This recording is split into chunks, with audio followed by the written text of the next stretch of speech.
Robinson n'avait jamais été coquet et il n'aimait pas particulièrement se regarder dans les glaces. Pourtant, cela ne lui était pas arrivé depuis si longtemps qu'il fut tout surpris un jour en sortant un miroir d'un des coffres de la Virginie de revoir son propre visage. En somme, il n'avait pas tellement changé, si ce n'est peut-être que sa barbe avait allongé et que de nombreuses rides nouvelles sillonnaient son visage. Ce qui l'inquiétait tout de même, c'était l'air sérieux qu'il avait, une sorte de tristesse qui ne le quittait jamais. Il essaya de sourire. Là, il éprouva comme un choc en s'apercevant qu'il n'y arrivait pas. Il avait beau se forcer, essayer à tout prix de plisser ses yeux et de relever les bords de sa bouche, impossible. Il ne savait plus sourire. Il avait l'impression maintenant d'avoir une figure en bois, un masque immobile, figé dans une expression maussade. À force de réfléchir, il finit par comprendre ce qui lui arrivait.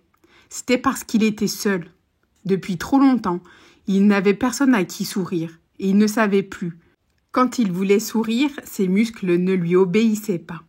Et il continuait à se regarder d'un air dur et sévère dans la glace, et son cœur se serrait de tristesse. Ainsi, il avait tout ce qu'il lui fallait sur cette île, de quoi boire et manger, une maison, un lit pour dormir, mais pour sourire, personne. Et son visage en était comme glacé. C'est alors que ses yeux s'abaissèrent vers Taine. Robinson rêvait-il? Le chien était en train de lui sourire. D'un seul côté de sa gueule, sa lèvre noire se soulevait et découvrait une double rangée de crocs.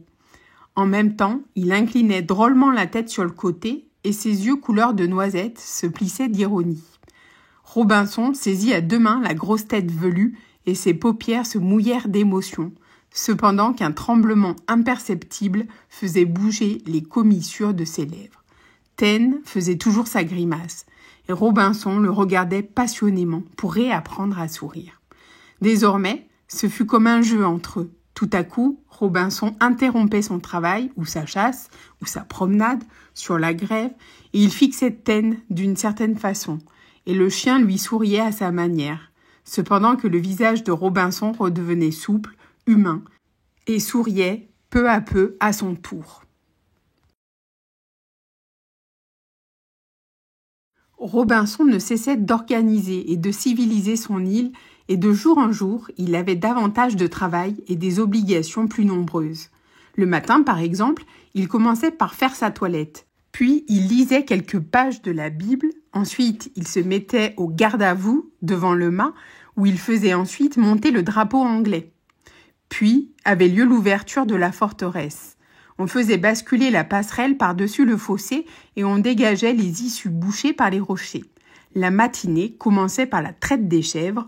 Ensuite, il fallait visiter la garenne artificielle que Robinson avait établie dans une clairière sablonneuse. Là, il cultivait des navets sauvages, de la luzerne et un carré d'avoine pour retenir une famille de lièvres chiliens qui vivaient sans cela dispersés dans l'île. C'était ce que l'on appelle des agoutis, des lièvres hauts sur pattes, très gros et avec des oreilles courtes. Plus tard, il vérifiait le niveau des viviers d'eau douce, où prospéraient des truites et des carpes. À la fin de la matinée, il mangeait rapidement avec Taine, faisait une petite sieste et se mettait en grand uniforme de général pour remplir les obligations officielles qui avaient chacune leur numéro de matricule. Inaugurer un pont de lianes audacieusement jeté par-dessus un ravin de 100 pieds de profondeur en pleine forêt tropicale, achever la construction d'une hutte de fougères à la lisière de la forêt bordant le rivage de la baie qui serait un excellent poste d'affût pour surveiller la mer sans être vu. Et une retraite d'ombre verte et fraîche pendant les heures les plus chaudes de la journée. Souvent, Robinson en avait assez de tous ces travaux et de toutes ces obligations. Il se demandait à quoi et à qui cela servait, mais aussitôt il se souvenait des dangers de l'oisiveté, de la souille, des pécarices, où il risquait de retomber s'il cédait à la paresse, et il se remettait activement au travail. Dès les premiers jours, il s'était servi de la grotte du centre de l'île pour mettre à l'abri ce qu'il avait de plus précieux, ses récoltes de céréales, ses conserves de fruits et de viande, plus au fond des coffres de vêtements, ses outils, ses armes, son or, Et enfin, dans la partie la plus reculée, ces tonneaux de poudre noire qui auraient suffi à faire sauter toute l'île. Depuis longtemps, il n'avait plus besoin de chasser au fusil, mais il était content d'avoir toute cette poudre à disposition. Ça le rassurait et ça lui donnait le sentiment de sa supériorité. Pourtant, il n'avait jamais entrepris l'exploration du fond de la grotte et il y pensait parfois avec curiosité. Derrière les tonneaux de poudre, le tunnel se poursuivait par une sorte de boyau en pente raide où il décida un jour de s'engager pour voir jusqu'où cela le mènerait. L'exploration présentait une difficulté majeure, celle de l'éclairage. Il ne disposait que de torches de bois résineux. Mais s'avancer dans le fond de la grotte avec une torche, c'était courir le risque de faire sauter les tonneaux, d'autant plus qu'il devait y avoir des traces de poudre par terre. Il y avait aussi le problème de la fumée, qui aurait vite rendu l'air irrespirable. Il songea un moment à percer une cheminée d'aération et d'éclairage au fond de la grotte, mais la nature de la roche rendait ce projet irréalisable. Il n'y avait donc qu'une seule solution, accepter l'obscurité et tâcher de s'y habituer. Il s'enfonça donc le plus loin qu'il put avec une provision de galettes de maïs et un pichet de lait de chèvre, et il attendit. Le calme le plus absolu régnait autour de lui. Il savait que le soleil était en train de baisser à l'horizon. Or, l'ouverture de la grotte était ainsi placée qu'à un certain moment, les rayons du soleil couchant se trouveraient exactement dans l'axe du tunnel. Pendant une seconde, la grotte allait être éclairée jusqu'au fond. C'était ce qui se produisit en effet, pendant la durée d'un éclair. Mais c'en était assez pour que Robinson sût que sa première journée s'achevait. Il s'endormit, mangea une galette, dormit encore, but du lait. Et tout à coup, l'éclair se produisit à nouveau. 24 heures s'étaient écoulées, mais pour Robinson, elles avaient passé comme un rêve. Il commençait à perdre la notion du temps. Les 24 heures suivantes passèrent encore plus vite, et Robinson ne savait plus s'il dormait ou s'il demeurait éveillé. Enfin, il se décida à se lever et à se diriger vers le fond de la grotte. Il n'eut pas à tâtonner longtemps pour trouver ce qu'il cherchait, l'orifice d'une cheminée verticale et fort étroite. Il fit aussitôt quelques tentatives pour s'y laisser glisser. Les parois du boyau étaient lisses comme de la chair, mais le trou était si étroit qu'il y demeurait prisonnier à mi-corps. Alors, il eut l'idée d'enlever tous ses vêtements et de se frotter tout le corps avec le lait caillé qui restait au fond du pichet. Puis il plongea la tête la première dans le goulot et cette fois, il glissa lentement mais régulièrement, comme une grenouille dans le gosier du serpent qui l'avale. Il arriva mollement dans une sorte de niche tiède dont le fond avait exactement la forme de son corps accroupi.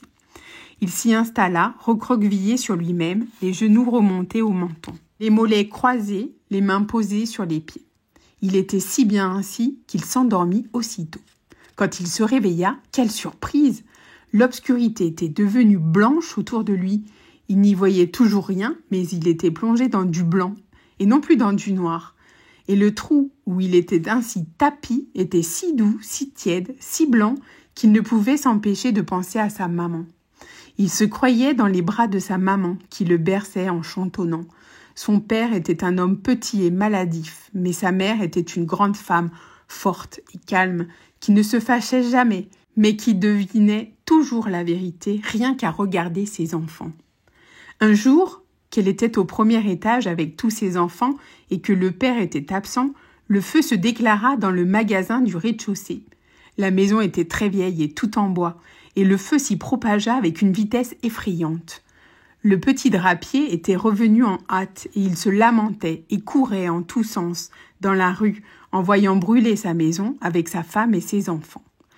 Tout à coup, il vit son épouse sortir tranquillement d'un torrent de flammes et de fumée avec tous ses enfants qu'elle portait sur ses épaules, dans ses bras, sur son dos, pendue à son tablier. C'était ainsi que Robinson la revoyait au fond de son trou, comme un arbre pliant sous le poids de tous ses fruits. Ou alors, c'était le soir de la fête des rois. Elle pétrissait la pâte dans laquelle était cachée la fève qui désignerait le roi de la fête le lendemain. Il semblait à Robinson que toute l'île de Speranza était un immense gâteau et qu'il était lui-même la petite fève cachée au fond de la croûte. Il comprit qu'il fallait qu'il sorte de son trou s'il ne voulait pas y rester à tout jamais. Il s'en arracha avec peine et se hissa par le goulot. Parvenu au fond de la grotte, il retrouva à tâtons ses vêtements qu'il roula en boule sous son bras sans prendre le temps de se rhabiller. Il était inquiet parce que l'obscurité blanche persistait autour de lui. Serait-il devenu aveugle ? Il avançait en chancelant vers la sortie quand tout à coup la lumière du soleil le frappa en pleine figure. C'était l'heure la plus chaude de la journée, celle où même les lézards cherchent l'ombre. Pourtant, Robinson grelottait de froid et serrait l'une contre l'autre ses cuisses encore mouillées de lait caillé. Il se sauva vers sa maison, la figure cachée dans ses mains. Ten gambadait autour de lui, tout heureux de l'avoir retrouvé, mais déconcerté de le voir si nu et si faible.